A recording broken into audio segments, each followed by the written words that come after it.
உண்மையிலே ஒருவன் தேவனுடைய முகத்தை பார்க்கும் பொழுது, அப்படின்னா அவருடைய பிரசன்னத்தை அனுபவிக்கும் பொழுது, அவருடைய வல்லமையை அனுபவிக்கும் போது நம்முடைய முகம் தானாக பிரகாசிக்கும்.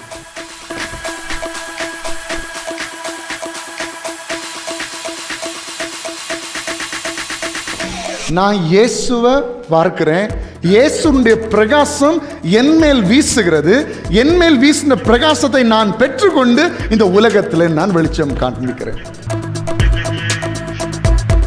நீங்களும் நானும் கர்த்தருக்கு பயப்படுகிறவர்களாக இருந்து, கர்த்தரை சேவிக்கிறவர்களாக இருந்து, அவருடைய சுத்தமாகிய ஆத்துமாக்களை ஆதாயப்படுத்துகிறவர்களாய் நீங்களும் நானும் இருப்போமே ஆனால் நாம் ஞானவான்களாக இருக்கிறோம். ஞானவான்களை கர்த்தர் பிரகாசிக்க பண்ணுவார்.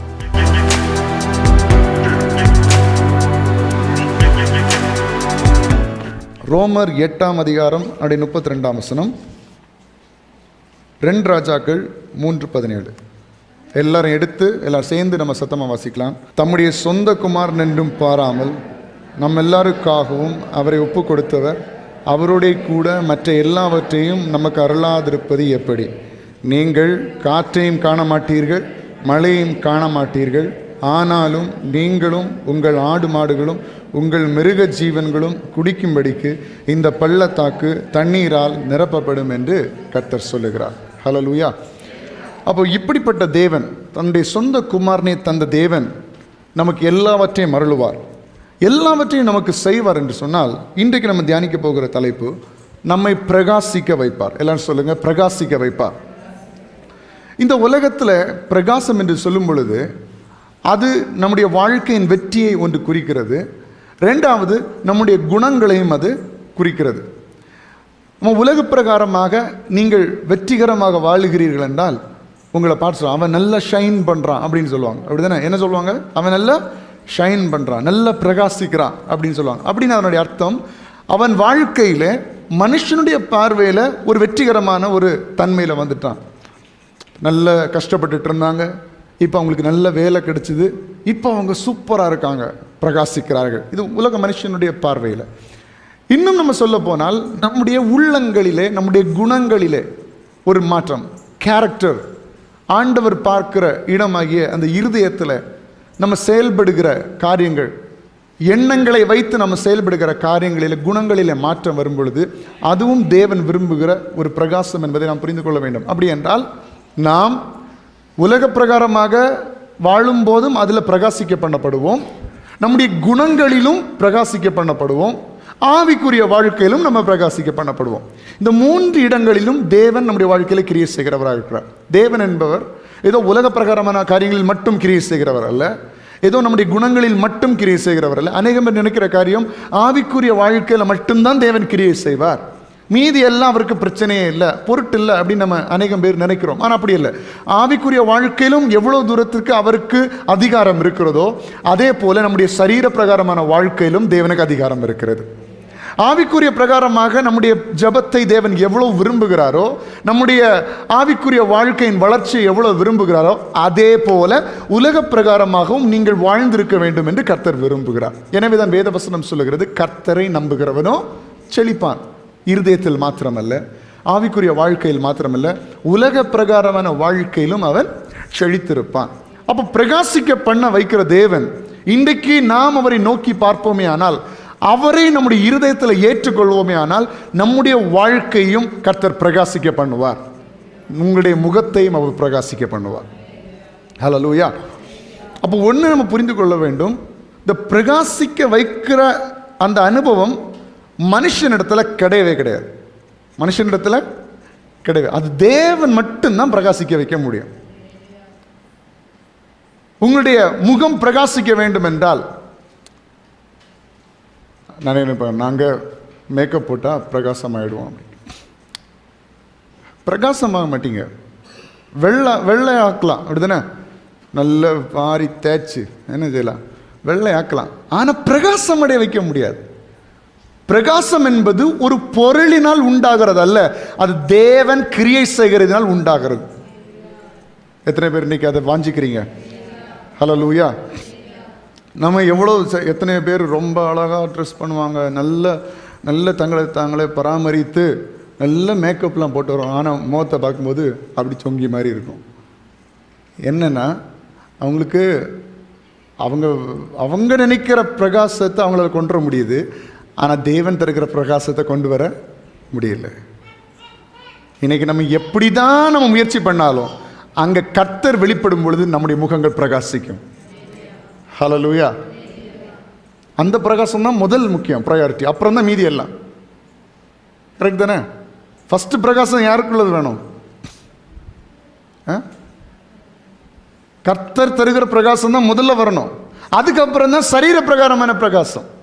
நீங்கள் எடுக்கிற முயற்சி எல்லாம் நம்ம சரீர பிரகாரமான எடுக்கிற முயற்சியில் பிரகாசத்தை வச்சு நம்ம சஸ்டெயின் பண்ண முடியாது, நீடித்த நாட்களாய் அதை அப்படி நடுக்கி கொண்டு போக முடியாது. ஆனால் கர்த்தர் தருகிற பிரகாசம் இருந்தால் அது நீங்கள் இந்த உலகத்தை விட்டு போகிறது வரைக்கும் அந்த சரீரத்தில் அது இருக்கும். கரெக்ட் தானே? இந்த உலகத்தை விட்டு போகிறது வரைக்கும் அந்த பிரகாசம் முகத்திலேயே இருக்கும், வெளிச்சமாக இருக்கும். அது அது உலக பிரகாரமான நிறத்தை குறிக்கிறது அல்ல, உலக பிரகாரமான அவங்களுடைய முகத்தில் உள்ள அந்த வடிவத்தை குறிக்கிறது அல்ல. இது தேவன் கொடுக்கிற பிரகாசம், அது தனியாக தெரியும். ஹல்லேலூயா. பிரகாசிப்பிக்கிற ஆண்டவர் முகத்தை மாத்திரமல்ல உங்கள் வாழ்க்கையை பிரகாசிக்க வைக்க அவர் தேவன் வல்லமை உள்ளவராக இருக்கிறார். ஆமென். அப்போ தேவன் தான் நம்முடைய முகத்தை பிரகாசிக்க பண்ண வேண்டும் என்பதற்காக ஒரு சில வசனங்களை நான் உங்களுக்கு காண்பிக்கிறேன். எண்ணாகமம் அதனுடைய 6ஆம் அதிகாரம் அதனுடைய 25ஆம் வசனம். கர்த்தர் தம்முடைய முகத்தை உன்மேல் பிரகாசிக்க பண்ணி உன்மேல் கிருபையாக இருக்க கடவர். ஹல்லேலூயா. அப்போ பாருங்க, நம்முடைய முகத்தை பிரகாசிக்க வைக்கிறவர் யார்? கர்த்தர். அப்போ அவருடைய முகத்தை நம்மேல் பிரகாசிக்க பண்ணி நம்மேல் கிருபை. அப்போ அவருடைய முகம் நம்முடைய முகத்தை பார்க்கும்போது நம்முடைய முகம் பிரகாசம் அடைகிறது. ஹல்லேலூயா. அப்போ நீங்கள் உங்கள் முகத்தை பிரகாசம் அடைய வைக்கணும்னா அதுக்கு என்ன வழி? ஃபர்ஸ்ட் ஸ்டெப் என்ன? நீங்கள் அவருடைய முகத்தை பார்க்க வேண்டும். நம்ம பாட்டு உங்கள் முகத்தை பார்க்கணுமே ஏசையா, உங்கள் முகத்தை பார்க்கணுமே. அது வெறும் பாட்டோட முடிஞ்சிடும் நமக்கு நிறைய நேரத்தில். அப்படி பாடிட்டு அடுத்த என்ன வேலை அப்படி பார்க்குறது. ஆனால் உண்மையிலே ஒருவன் தேவனுடைய முகத்தை பார்க்கும் பொழுது, அப்படின்னா அவருடைய பிரசன்னத்தை அனுபவிக்கும் பொழுது, அவருடைய வல்லமையை அனுபவிக்கும் போது நம்முடைய முகம் தானாக பிரகாசிக்கும். ஹல்லேலூயா. அதனால தான் மத்தேயு 6 வசனம் சொல்லுகிறது, நீங்கள் உபவாசிக்கும் போது நீங்கள் முகவாடலாய் இராதேயுங்கள்.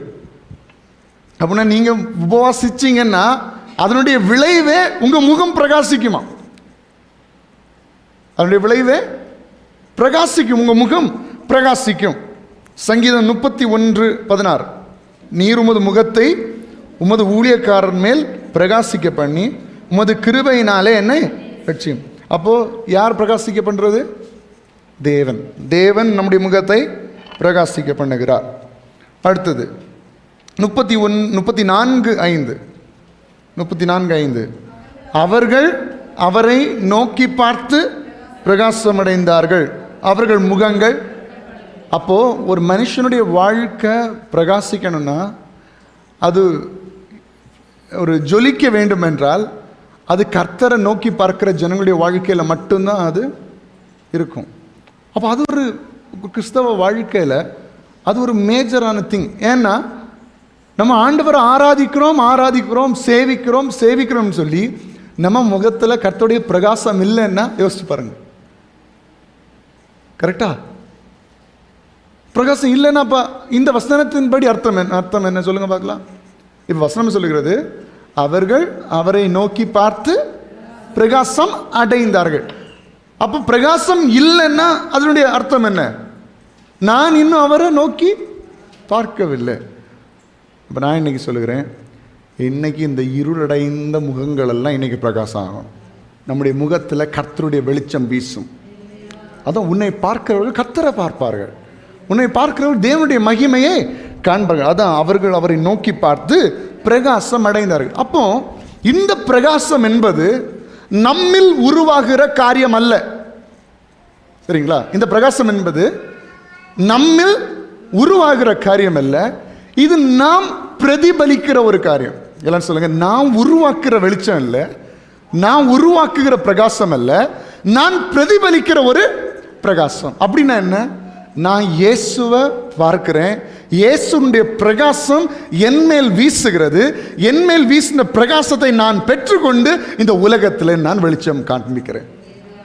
இது நம்ம உருவாக்குற ஒரு பிரகாசம் கிடையாது, தேவனிடத்திலிருந்து பெற்றுக்கொள்வது. இப்போ நீங்கள் ராத்திரி சந்திரனை பார்க்கிறீர்கள். சந்திரன்னா என்னது? பிள்ளைங்க சொல்லுங்க, சந்திரன்னா என்னது? அவன் எங்கள் வீட்டு பக்கத்தில் உள்ள ஒரு அங்கிள் தான் சந்திரன். சந்திரன்னா சூரியனை போல ராத்திரி ஆளுவதற்கு ஆண்டவர் ஒன்று வச்சிருக்கிறார். என்னது? நிலா, நிலவு. அப்போ இந்த நிலவு நைட் அழகாக தெரியுது.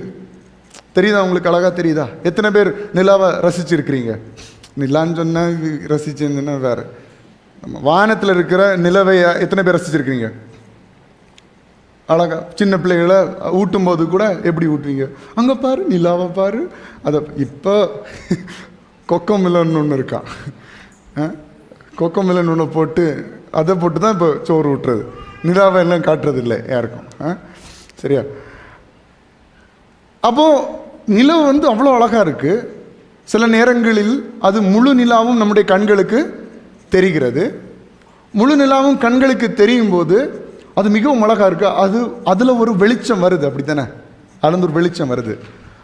ஆனால் நம்ம நிறைய பேர் நினைக்கலாம் அது நிலாவின் வெளிச்சம் என்று. ஆனால் அது நிலாவின் வெளிச்சம் அல்ல. அது யாருடைய வெளிச்சம்னா சூரியனுடைய வெளிச்சம். சூரிய வெளிச்சத்தை அது பெற்றுக்கொண்டு அது பிரதிபலிக்கிறது. சூரிய வெளிச்சத்தை அது பெற்றுக்கொண்டு அது பிரதிபலிக்கிறது. இதே தான் நம்ம கிறிஸ்தவ வாழ்க்கையில் நாம் இயேசுவின் பிரகாசத்தை நாம் நோக்கி பார்க்கும் பொழுது அவருடைய பிரகாசத்தை நம்மேல் வீச பண்ணுகிறார். அந்த பிரகாசம் இந்த உலகத்தில் பிரதிபலிக்கிறது. இதே வசனத்தை ஆங்கிலத்தில் பார்க்கும்போது, இதே சங்கீதம் 34 அதனுடைய 5, அவர்களை நோக்கி பார்த்து அவரை நோக்கி பார்த்து பிரகாசம், அவர்கள் முகங்கள் வெட்கப்படவில்லை. இங்கிலீஷில் பார்க்கும்போது those who look at him are radiant. Those who look at him are radiant. Their faces are never covered with shame. ரேடியன்ட்னா என்ன சொல்லுங்க பார்க்கலாம். ரேடியம் கேள்விப்பட்டிருக்கீங்களா? ரேடியன்ட்னாலே ஏதோ உருவாகுகிற வெளிச்சம் அல்ல, பெற்றுக்கொண்டு பிரதிபலிக்கிறது தான் ரேடியன்ட், ரேடியம் அப்படின்னு சொல்கிறது. இதில் பொருட்கள் சின்ன பிள்ளைகளுக்கெல்லாம் விளையாட்டு சாதனம் வாங்கும்போது அதில் இருக்கும், ஒரு வெள்ளை கலரில் இருக்கும். அது நீங்கள் லைட்லாம் போட்டுட்டு அதை வச்சுருந்தீங்கன்னா லைட் ஆஃப் பண்ணணும், அதெல்லாம் பச்சை கலரில் எரியும். ரேடியம். அப்போ ரேடியன்ட்னு சொன்னாலே வெளிச்சத்தை பெற்று வீசுகிறவர்கள், வெளிச்சத்தை வாங்கி பிரதிபலிக்கிறவர்கள், இதுதான் ரேடியன்ட். அப்போது கர்த்தரை நோக்கி பார்க்கிற பிரகாசம் அடைவார்கள். அவங்க பிரகாசத்தை பெற்றுக்கொண்டு பிரகாசத்தை பிரதிபலிக்கிறார்கள். அப்போது ஒரு நாளும் நான் என் சுய முயற்சியில் பிரகாசத்தை உருவாக்க முடியாது, என் முகத்தில் ஒரு ஜொலிப்பை உண்டு பண்ண முடியாது, என் வாழ்க்கையில் ஒரு ஜொலிப்பை உண்டு பண்ண முடியாது. ஆனால் நான் எப்போ ஆண்டுடைய சமூகத்தில் அப்பா என்னை நிரப்பும், என்னுடைய முகம் உண்மை நோக்கி பார்க்கிறது, உம்முடைய முகத்தை தரிசிக்கிறது, உம்முடைய பிரசன்னத்தை வாஞ்சிக்கிறதுன்னு சொல்லி நான் வாஞ்சிக்க அவர் என்னை பிரகாசிக்க பண்ணுகிறார். அந்த பிரகாசம் இந்த இருள் நிறைந்த உலகத்தில் வெளிச்சமாய் மாற்றப்படுகிறது. ஹல்லேலூயா. அப்போ இன்னைக்கு எத்தனை பேர் விரும்புகிறீங்க இருள் நிறைந்த உலகத்தில் நான் தேவனுடைய பிரகாசத்தை பெற்றுக்கொண்டு ஒரு வெளிச்சத்தை நான் வீச விரும்புகிறேன்? ஹல்லேலூயா. அடுத்த வசனம் சொல்லுகிறது பாருங்க, தானியேல் 12ஆம் அதிகாரம் அதனுடைய 3ஆம் வசனத்தில் பார்க்கும் பொழுது, வாசிங்க வேகமா. தானியேல் 12:3. ஞானவான்கள் ஆகாய மண்டலத்தின் ஒளியைப் போலவும் அநேகரை நீதிக்குட்படுத்துகிறவர்கள் நட்சத்திரங்களைப் போலவும் என்னென்றைக்கும் உள்ள சதா காலங்களிலும் பிரகாசிப்பார்கள். அப்போ யார் யார் பிரகாசிப்பார்கள் என்பதில் முதல்ல பார்த்தோம். கர்த்தருடைய முகத்தை நோக்கி பார்க்கிறவர்கள் பிரகாசம் அடைவார்கள், அவருடைய முகங்கள் வெட்கப்பட்டு போவதில்லை என்பதை பார்த்தோம். இப்போ பார்க்கிறோம் யார் பிரகாசம். முதல்ல கர்த்தருக்கு பயப்படுதலே ஞானத்தின் ஆரம்பம். கர்த்தருக்கு பயப்படுதல் தான் ஞானத்தின் ஆரம்பம். இன்னொன்று இருக்கு, நீதிமொழிகள் 11:30. நீதிமொழிகள் 11:30. யார் ஞானவான் என்பதை அதில் பார்க்க முடியும். ஆத்துமாக்களை ஆதாயப்படுத்திக் கொள்ளுகிறவன் ஞானம் உள்ளவர். எல்லாரும் சொல்லுங்க, ஆத்துமாக்களை ஆதாயப்படுத்திக் கொள்ளுகிறவன் ஞானம் உள்ளவன். கர்த்தருக்கு பயப்படுதலே ஞானத்தின் ஆரம்பம். ஆத்துமாக்களை ஆதாயப்படுத்திக் கொள்ளுகிறவன் ஞானவான். அங்கே வாசிச்சோம் ஞானவான்களுடைய முகங்கள் பிரகாசிக்கும். அப்போ நீங்களும் நானும் கர்த்தருக்கு பயப்படுகிறவர்களாக இருந்து, கர்த்தரை சேவிக்கிறவர்களாக இருந்து, கர்த்தரை பயபக்தியோடு தேடுகிறவர்களாக இருந்து, அவருடைய திட்டமாகிய அவருடைய சித்தமாகிய ஆத்துமாக்களை ஆதாயப்படுத்துகிறவர்களாய் நீங்களும் நானும் இருப்போமே ஆனால் நாம் ஞானவான்களாக இருக்கிறோம். ஞானவான்களை கர்த்தர் பிரகாசிக்க பண்ணுவார். அல்லேலூயா. அப்போ நம்முடைய ரெஸ்பான்சிபிலிட்டி என்ன? நம்ம ஆத்துமாக்களை ஆதாயம் பண்ண வேண்டும், ஆத்துமாக்களை ஆண்டவருடைய ராஜ்யத்திற்கென்று சேவிக்க வேண்டும், அவர்களை தேவனண்டை திருப்ப வேண்டும். இதுதான் ஞானமுள்ள காரியம். நம்ம இந்த உலகத்தில் மனுஷனுக்கு எதை சம்பாதிச்சு வைக்கிறோமோ இல்லையோ, அவர்களுக்கு நித்திய ஜீவனையும் பரலோகத்தையும் அவர்களுக்காக சம்பாதித்து வைக்க வேண்டும். அப்படி என்றால் கர்த்தருடைய சமூகத்துக்கு நேராக அவர்களை நடத்தினாலே நீங்கள் ஞானவான்களாக மாற்றப்படுகிறீர்கள்.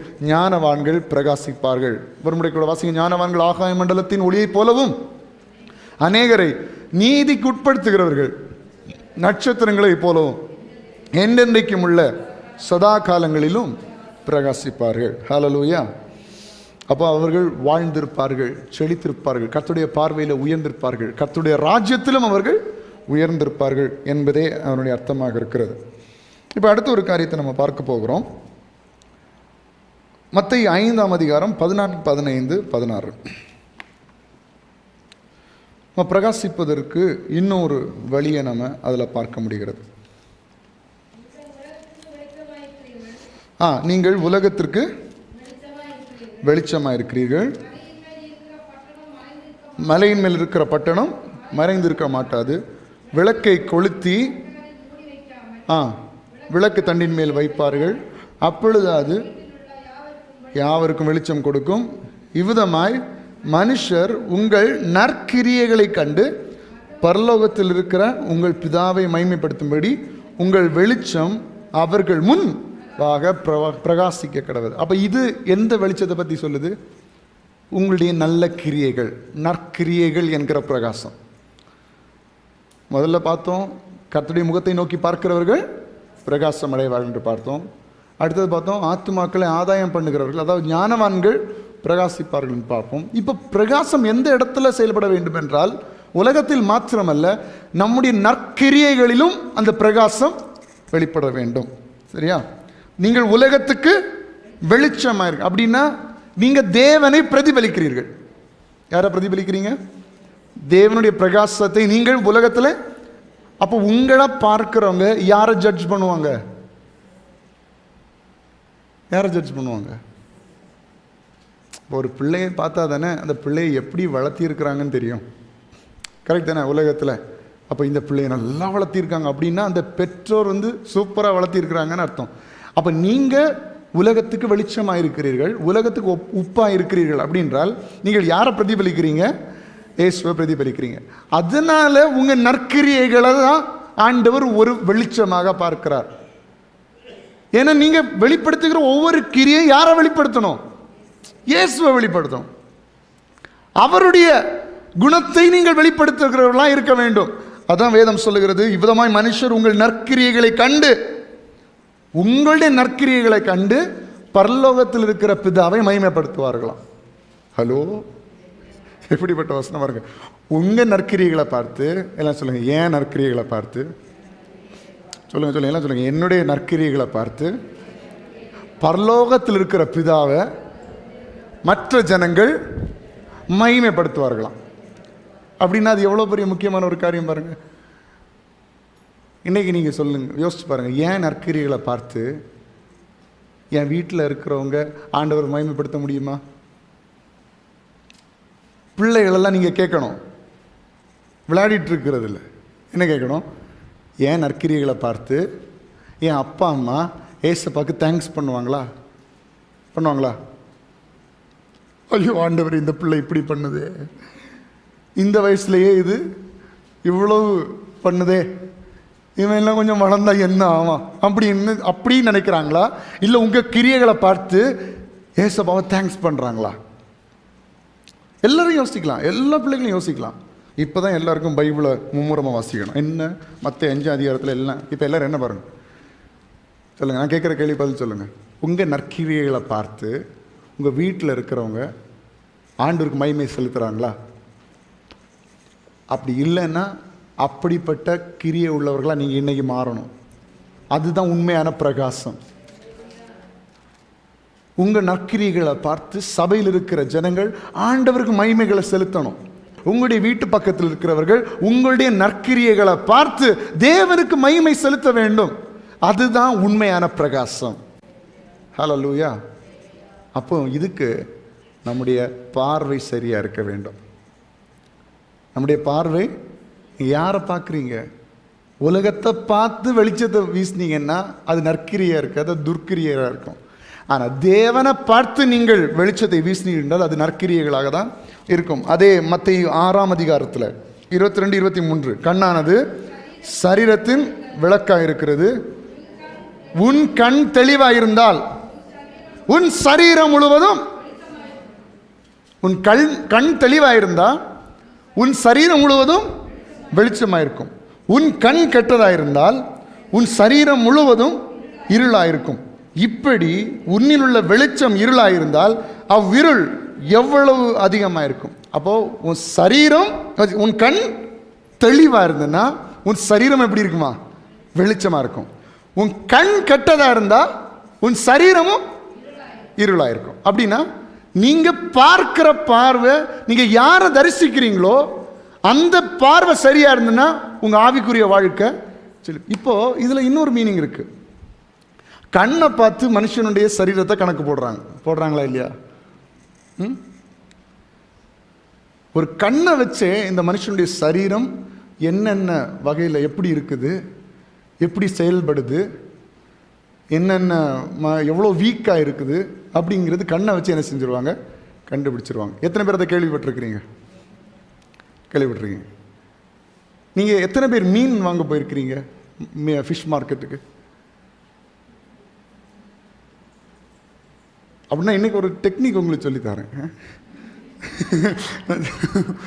ஃபிஷ் மார்க்கெட் போயிருக்கீங்களா? நீங்கள் போயிருக்கீங்க. நீங்கள் எப்படி மீன் வாங்குவீங்க?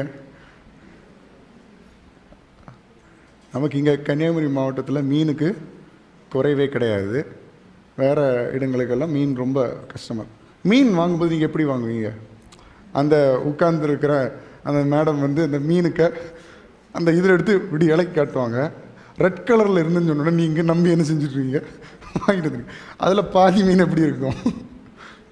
சரி, நான் அதில் எக்ஸ்பர்ட் கிடையாது, ஆனால் கொஞ்சம் எக்ஸ்பர்ட் தான். ரொம்ப முன்னாடி கிடையாது, கொஞ்சம் ஒரு 4-5 வருஷத்துக்கு முன்னாடி இருந்தே நான் அதில் கொஞ்சம் எக்ஸ்பர்ட். சரியா? அப்போ ஒரு நாள் என்னுடைய ஒரு அக்காவுடைய ஹஸ்பண்டோடு கூட நான் மார்க்கெட்டுக்கு போயிருந்தேன். அப்போல்லாம் எனக்கு மீன் வாங்கிறதுக்கே தெரியாது. மார்க்கெட் போயிருக்கும்போது அவங்கள்ட்ட கேட்டு, நீங்கள் எப்படி மீனை பார்த்து வாங்குறீங்க, ஃப்ரெஷ்ஷாக வாங்குறீங்க அப்படின்னு சொல்லும்போது, அந்த மீனுக்கு கண்ணை பார்க்கணும், தொடவே வேண்டாம் நீ மீனை. கண்ணை பார்க்கும்போது கிறிஸ்டல் கிளியராக அப்படி இருந்துச்சுன்னா அது என்ன மீன்? நல்ல மீன். அதே இது கொஞ்சம் ஒரு மாதிரி கண் ஒரு மாதிரி ஃபேடானது மாதிரி, ஒரு வெள்ளை அடித்தது மாதிரி இருந்துச்சுன்னா அது கெட்ட மீன் சொன்னாங்க. இன்னைக்கு வரைக்கும் நான் அப்படி தான் வாங்கிட்டு இருந்தேன். ஒரு தடவை கூட ஃபெயிலியர் ஆனதில்லை. ஒரு தடவை இது மீன் எக்ஸ்பீரியன்ஸ் உங்களுக்கு சொல்கிறேன். ஒரு தடவை ஒரு பாட்டி ஒரு 5 பெரிய மீனை வச்சுட்டு, எனக்கு இந்த மீன் வகைகள்லாம் சுத்தமாக தெரியாது. நான் ஜஸ்ட்டு கண்ணை பார்ப்பேன், ஃப்ரெஷ்ஷாக இருக்கா வாங்கிட்டு வந்துடுவேன். வீட்டில் வந்து ஒரே திட்டாக இருக்கும், இந்த மீன் எதுக்கு வாங்கிட்டு வந்தேன், இந்த மீனில் முள் அதிகமாக இருக்கும், இந்த மீன் டேஸ்ட்டாக இருக்கும். நான் அதெல்லாம் கண்டுடுறது கிடையாது. வாங்கிட்டு வந்து வீட்டில் அவ்வளோதான் நம்ம. அப்போ ஒரு நாள் பெரிய பெரிய மீனில் ஒரு 4-5 மீன் வாங்கி 150 ரூபாய்க்கு எடுத்துக்கோ அப்படின்னாங்க. உடனே என் கூட வந்த ஆள், சூப்பர் எடுத்துறேன். கண்ணை பார்த்தா கண் அவுஞ்சிருக்கு, பார்க்கறதுக்கு நல்லா இருக்கு கண். இல்லை வேண்டாம் அப்படின்னு சொல்கிறேன். அப்போது ஒரு கண்ணை வச்சு நம்ம பார்த்தாலே இந்த சரீரம் எப்படி இருக்குன்னு என்ன செஞ்சிடலாம், புரிந்து கொள்ளலாம். இதே போல் நம்ம உலக பிரகாரமான வாழ்க்கையிலும் சரி, நம்ம ஆவிக்குரிய வாழ்க்கையிலும் சரி, நம்முடைய கண் தெளிவாக இருந்தால் உங்கள் சரீரமும் வெளிச்சமாக இருக்கும், உங்கள் ஆவிக்குரிய வாழ்க்கையும் வெளிச்சமாக இருக்கும். இந்த பார்வை, இது கண், அதனால தான் ரொம்ப முக்கியம். கண் சரீரத்தின் விளக்காய் இருக்கிறது. அப்போ இந்த பார்வை ஆண்டவரை பார்த்து, உலகத்திலே சரியானதை பார்த்து ஆண்டவருக்கு கீழ்ப்படிந்து நடக்குமானால் அந்த வெளிச்சம் நம்மில் பிரகாசிக்கும், நம்முடைய உள்ளங்களில் பிரகாசிக்கும், நம்முடைய சரீரத்திலும் அது பிரகாசிக்கும். ஹல்லேலூயா. அப்போ இன்றைக்கு ஆண்டவரே எங்களுடைய கண்களை தெளிவாக்குங்கப்பா. நீ நம்ம ஜெபம் பண்ண போகிறோம். இன்னைக்கு நம்ம ஆவிக்குரிய வாழ்க்கையிலும் பிரகாசம் வேணும், சரீரமும் இன்னைக்கு பிரகாசம் அடையணும். நிறைய பேர் கண்ணை பார்த்து இவனுக்கு நிறைய நாள் வாழ மாட்டான், இவனுக்கு ஆயுசு காலம் இவ்வளோ தான், இவனுக்கு இனி கொஞ்ச நாள் தான், அதெல்லாம் ஆண்டவர் இன்னைக்கு மாற்றி எழுதி உங்களுடைய கண்களை கர்த்தர் தெளிவாக்குவாராக. ஹல்லேலூயா. சரீர பிரகாரமாகவும் கர்த்தர் உங்களை பலப்படுத்துவார், வெளிச்சமுள்ளவர்களாய் மாற்றுவார். ஆவிக்குரிய விதத்திலும் கர்த்தருடைய வெளிச்சத்தை பிரதிபலிக்கிறவர்களாய் கர்த்தர் உங்களை மாற்றுவாராக. அப்போ கண் எவ்வளோ முக்கியம், நம்ம பார்வை எவ்வளோ முக்கியம், நம்ம எதை பார்க்குறோம், எதை நம்புகிறோம், எதை வாஞ்சிக்கிறோம். கண் ஒரு இடத்த பார்க்குதுன்னா அதை வாஞ்சிக்கிறது என்று அர்த்தம்.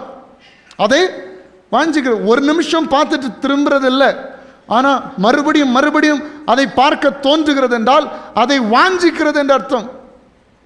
ஒரு பூக்கள் விற்கிற கடைக்கு நீங்கள் போயிருக்கிறீர்கள், இல்லை பூச்செடி வாங்குறதுக்கு நீங்கள் போயிருக்கிறீர்கள். போகும்பொழுது அநேக செடிகள் வைக்கப்பட்டிருக்கும். அந்த செடிகள் எல்லாம் பூக்கள் அழகாக இருக்கும், பார்த்துட்டே போவீங்க. ஒரு செடியிலேருந்து மட்டும் உங்கள் கண் திரும்ப வரவே செய்யாது. ஏன்னா அந்த செடி உங்களுக்கு வேண்டும் போல தோன்றும். ஏன்னா கண் மறுபடியும் அதை பார்த்துட்டே இருக்கும். அந்த செடி வேணும், அந்த பூ நல்லா இருக்குது, அந்த கலர் நல்லா இருக்குது, அது வேணும் அப்படின்னா ஒரு கண் மறுபடியும் ஒரு காரியத்தை பார்க்கிறதுன்னு சொன்னால் அந்த காரியத்தை வாஞ்சிக்கிறது என்று அர்த்தம். இன்றைக்கு உங்களுடைய கண்கள் எதை அதிகமாய் பார்க்கிறது, இன்னைக்கு எதை நோக்கி இருக்க? இன்னைக்கு கர்த்தருடைய வெளிச்சத்தையும் கர்த்தருடைய முகத்தையும் கர்த்தருடைய பிரசன்னத்தையும் உங்களுடைய கண்கள் மீண்டும் மீண்டும் பார்க்குமானால் நீங்கள் கர்த்தருடைய வெளிச்சத்தையும் கர்த்தருடைய பிரகாசத்தையும் வாஞ்சிக்கிறீர்கள் என்று அர்த்தம். வாஞ்சிக்கும் பொழுது அவர் உங்களை பிரகாசிக்க பண்ணுவார், உங்களுடைய உள்ளங்களை பிரகாசிக்க பண்ணுவார், உங்களுடைய முகங்களை பிரகாசிக்க பண்ணுவார். அந்த பிரகாசத்தை பெற்றுக் கொண்டவர்களால் இந்த உலகத்தில் நடக்கும் பொழுது வேத வசனம் சொல்லுகிறது, உதிக்கிற உன் ஒளியின் இடத்திற்கு ராஜாக்கள் நடந்து வருவார்கள், ஆசீர்வாதம் உன்னை தேடி வரும். இந்த இருள் நிறைந்த உலகத்தில் கர்த்தர் உன்னை வெளிச்சமாய் மாற்றுவார். அநேகருக்கு பாதை காட்டுகிறவளாய் கர்த்தர் உன்னை மாற்ற வல்லமையுள்ளவராக இருக்கிறார். இன்னைக்கு நம்ம செய்ய வேண்டியது அவருடைய முகத்தை நாம் நோக்கி பார்க்க வேண்டும். யாத்திராகமம் 34ஆம் அதிகாரம் அதனுடைய 28ஆம் வசனத்திலிருந்து 30ஆம் வசனம் வரைக்கும் நாம் பார்க்கும் பொழுது இங்கே மோசேயினுடைய முகத்தை கர்த்தர் பிரகாசிக்க பண்ணுகிறார். வாசிக்கலாம், எல்லாரும் வேதாந்தத்தை திருப்பிக் கொள்ளுங்கள்.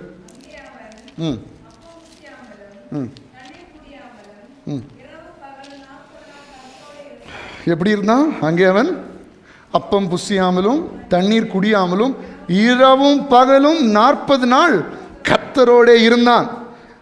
அவன் 10 கற்பனைகளாகிய உடன்படிக்கையின் வார்த்தைகளை பலகைகளில் எழுதினான். மோசே தண்ணீரும் குடிக்கல, அப்பவும் புசிக்கல, 40 நாள் இரவும் பகலும் யாரோடு கூட இருந்தான்?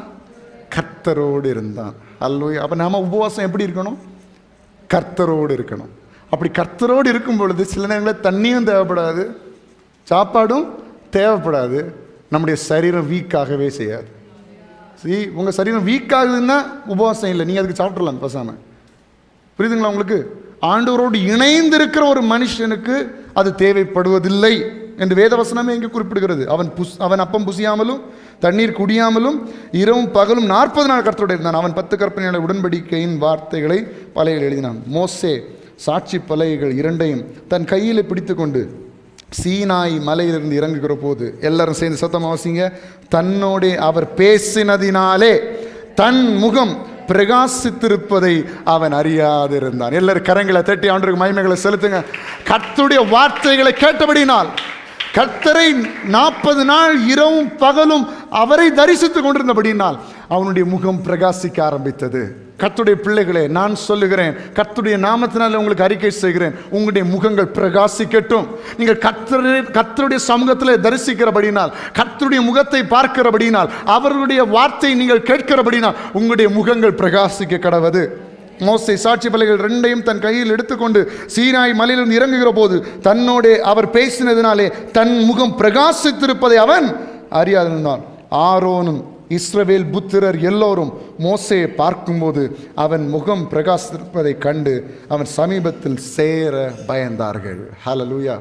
இன்றைக்கு அப்படிப்பட்ட ஒரு பிரகாசம் உங்கள் முகத்தில் வீசட்டும்.